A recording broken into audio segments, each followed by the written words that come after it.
नमस्कार श्रोतागण, आप सभी का देवी महाभागवत के 6वें अध्याय में हार्दिक स्वागत है।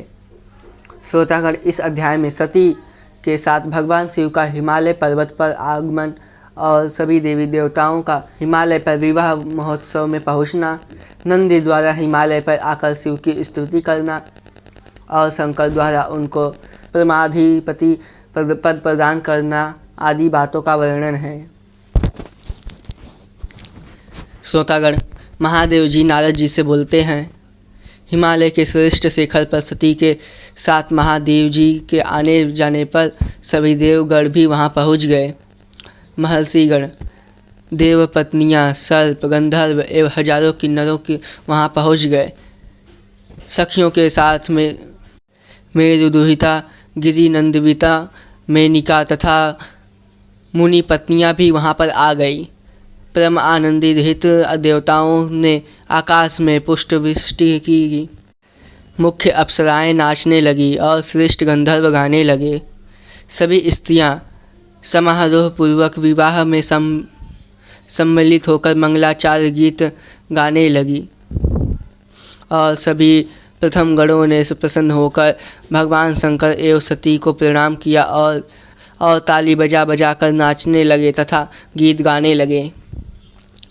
तदनंतर सभी श्रेष्ठ देवतागण से सती और देवर्ष भगवान शिव को प्रणाम कर तथा उनकी आज्ञा प्राप्त करके अपने अपने स्थान को चले गए।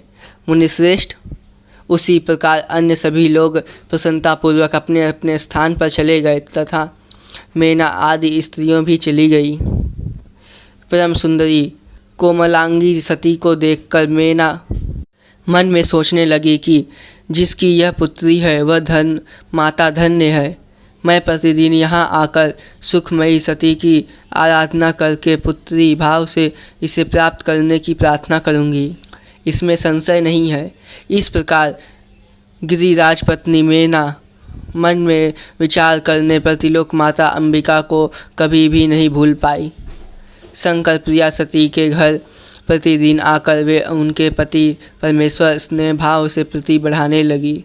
तदनंतर एक बार बुद्धिमानों में श्रेष्ठ ज्ञानी और शिव भक्त नंदी, जो प्रजापति दक्ष के सेवा में थे, वहां आए और उन्होंने भगवान महेश्वर को भूमि पर गिरकर दंडवत प्रणाम किया।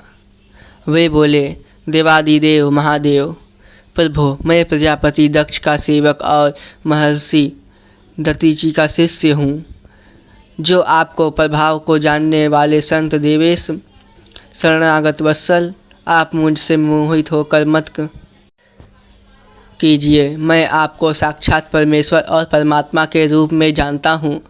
मैं सृष्टि स्थित और सहंकारी भगवती सती के मूल प्रकृति के रूप में जानता हूँ। इस प्रकार कहकर नंदी ने भक्तों पर कृपा करने वाले भगवान शिव से अपनी भक्तिपूर्वक वाणी से स्तुति की। नंदी बोले, शिव, आप तीनों लोकों में आदि परम पुरुष हैं और समस्त जगत के सृष्टि, पालन एवं संहार करने वाले भी आप ही हैं। देवश्रेष्ठ, वरदायक, भवानीपति, आप ऐसे मुक्त हैं। युवा, वृद्ध और एकमात्र ब्रह्म आप हैं। हिमधवल क्रांति से युक्त, शीश समूह के पराजित करने वाले और अर्धचंद्र धारण किए, चंद्रमा के समान 5 मुखों वाले आप सुंदर का वर्णन अनुचित्य है। निर्मल नागमणि से सुशोभित सर्परूपी आभूषण को सिर पर धारण करने वाले और ब्रह्मादि देवताओं के द्वारा पूजनीय कमलों वाले आपको मैं नमस्कार करता हूँ।